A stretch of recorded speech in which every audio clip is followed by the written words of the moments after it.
नमस्कार दोस्तों, एक बार फिर से हमारे YouTube चैनल यूनिक पॉइंट पर आप सभी का दिल खोलकर स्वागत है। मैं आशा करता हूं आप जहां भी होंगे अच्छे होंगे और अपनी तैयारी को अच्छे तरीके से कर रहे होंगे। आज जिस सब्जेक्ट की मैं बात करने वाला हूं वो आपका बिहार ITI इंस्ट्रक्टर में जितने लोग क्वालिफाइड हुए थे उन पे एक बहुत ही इम्पोर्टेंट नोटिस निकल के आ रही है। उस नोटिस पे हम चर्चा करने वाले हैं। ये नोटिस आपको ज़रूर देखना चाहिए, अदरवाइज आपको बाद में प्रॉब्लम हो सकती है। तो नोटिस को देखने के लिए मैं सीधे चलता हूँ नोटिफिकेशन की तरफ। वो नोटिफिकेशन आपको यहाँ से भी मिल जाएगा इसकी ऑफिशियल वेबसाइट से, और मैं चलता हूँ जैसा कि मैं डाउनलोड करके रखा हूँ। ये नोटिफिकेशन आप अगर उसको देखें तो ये 20 तारीख को नोटिफिकेशन निकला है, यानी 20 जून को नोटिफिकेशन निकाला गया है।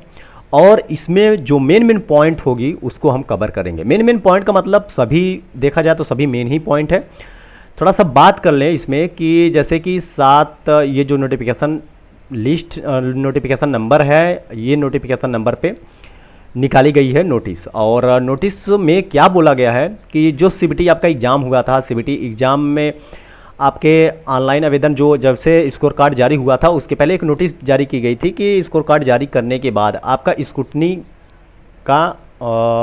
स्क्रूटनी चलेगा, उसके बाद आपको डॉक्यूमेंट वेरिफिकेशन के लिए बुलाया जाएगा। तो स्क्रूटनी की प्रक्रिया चल रही है, जो BTSC बोर्ड द्वारा वो प्रक्रिया चल रही है अंदर।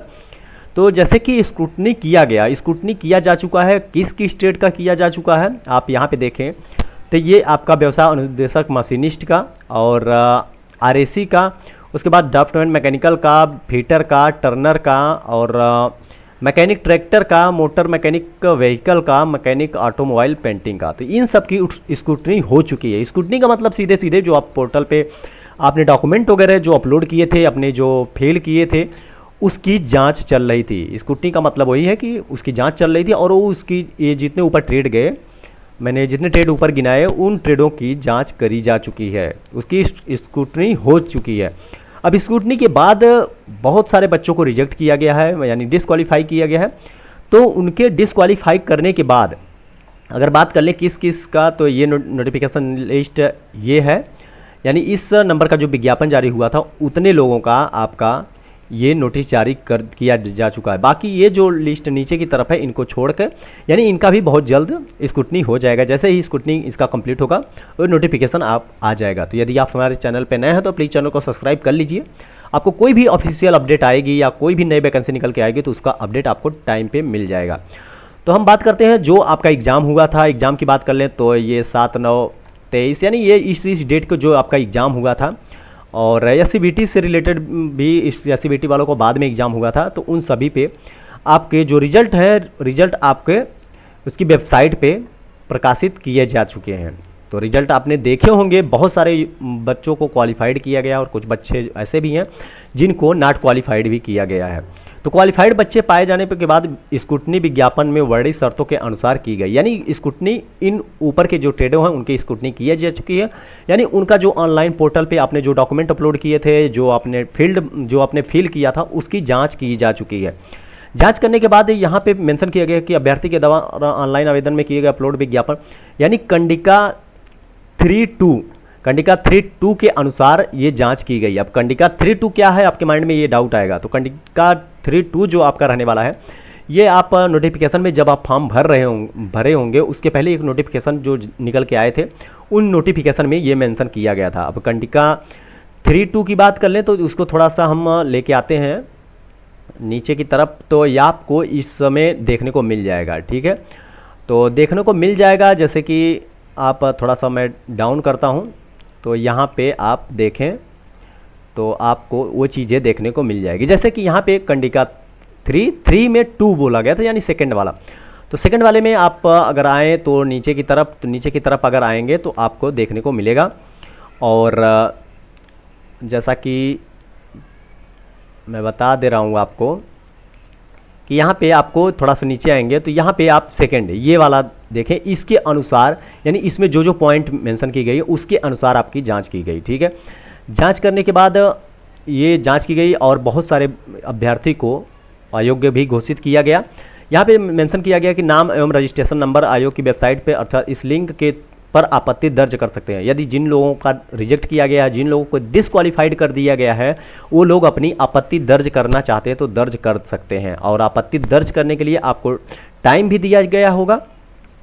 वो टाइम कब है, यानी डेट भी दी गई होगी, वो डेट कब है उस पर भी हम चर्चा करेंगे। तो वीडियो में लास्ट तक बने रहिएगा, अदरवाइज आपको प्रॉब्लम बाद में हो सकती है। तो जैसे कि यहाँ पे ऑनलाइन आवेदन स्क्रूटनी आयोग द्वारा नहीं किया गया, यानी जिन बच्चों का अभी स्क्रूटनी नहीं किया गया है, जिन बच्चों की जिन ट्रेडों का भी जांच नहीं की जा चुकी है, उन लोगों का अभी ऑब्जेक्शन, जो आपका राइज ऑब्जेक्शन होगा, यानी जो आपत्ति दर्ज करना होगा उन लोगों का नहीं होगा। बाकी जिनका हो चुका है उनका किया जाएगा, ऑब्जेक्शन वो दर्ज कर सकते हैं। तो ये कंडिका फर्स्ट के अनुसार भी कुछ चीज़ें, नियम और शर्तें थी, उस पर भी जांच किया गया। तो ये आपके जो रजिस्टर आपका निकाला गया था उस टाइम की बात है। तो ये आप नोटिफिकेशन पढ़ सकते हैं डिटेल में। इसमें एक एक पॉइंट को मेंशन किया गया है। एक आप सभी पॉइंट को कवर करना तो काफ़ी ज़्यादा लंबा वीडियो हो जाएगा, बट उतना लंबा हम बनाना नहीं चाहते। जैसे कि यहाँ पे कंडिका फर्स्ट में भी देखें, कंडिका फर्स्ट सेकंड के अनुसार आपका, फिर कंडिका फर्स्ट थर्ड के अनुसार, कंडिका थर्ड सेकंड सी के अनुसार ये सभी पॉइंट मेंशन किए गए हैं। यानी CITS कुछ लोगों ने, NCVT के कुछ स्टूडेंट ने CITS नहीं अपलोड कर पाए थे जो इस साल पास आउट हुए, तो उनके लिए भी ऑप्शन हो सकता है कि मिल जाए अपलोड करने का। और उसके बाद अगर हम बात करें कि ये कब आपत्ति दर्ज हो सकती है, बाकी ये सभी पॉइंट आप एक एक पॉइंट को ध्यान से पढ़िएगा तो आपको सारी चीज़ें क्लियर हो जाएंगी। और इसमें आपका अनुभव प्रमाण पत्र से भी रिलेटेड है, और कुछ लोगों द्वारा जो फर्जी डॉक्यूमेंट लगाए गए थे, अर्थात फर्जी एक्सपीरियंस सर्टिफिकेट लगाए गए थे, उनको भी निरस्त कर दिया गया है। यानी उन लोगों का भी फॉर्म उसको भी डिस्क्वालीफाई कर दिया गया है। तो जिन लोगों ने फर्जी की लगाया है उन लोगों को भी डिस्क्वालीफाई कर दिया गया है। और ये चीज़ आप कैसे देखेंगे, तो आपको वो देखने के लिए आप इसकी ऑफिशियल वेबसाइट पे जाएंगे, और जाने के बाद आपको वहाँ पे लॉगिन करना होगा।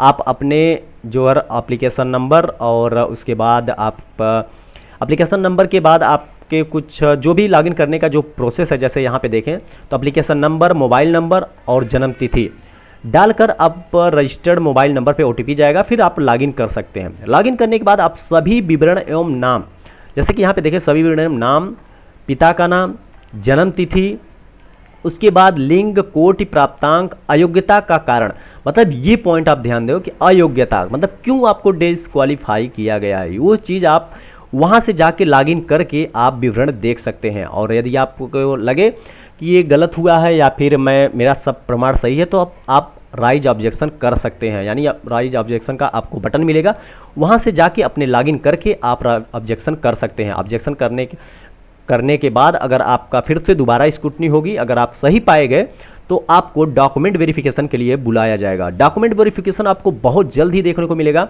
आप यहाँ पे देखें तो यहाँ पे सीधे मेंशन किया गया है कि वेबसाइट पे आप हमेशा विजिट करते रहिए, और आपत्ति दर्ज करने हेतु डाला जाएगा। यानी आपत्ति दर्ज करने का जो लिंक है वो बहुत जल्द ही आपको ऑफिशियल वेबसाइट पे देखने को मिल जाएगा। और आप आपत्ति जो दर्ज करना चाहेंगे उसके दर्ज करने की जो डेट आपकी होगी वो डेट भी मेंशन कहीं न कहीं इस फॉर्म में मेंशन की गई है।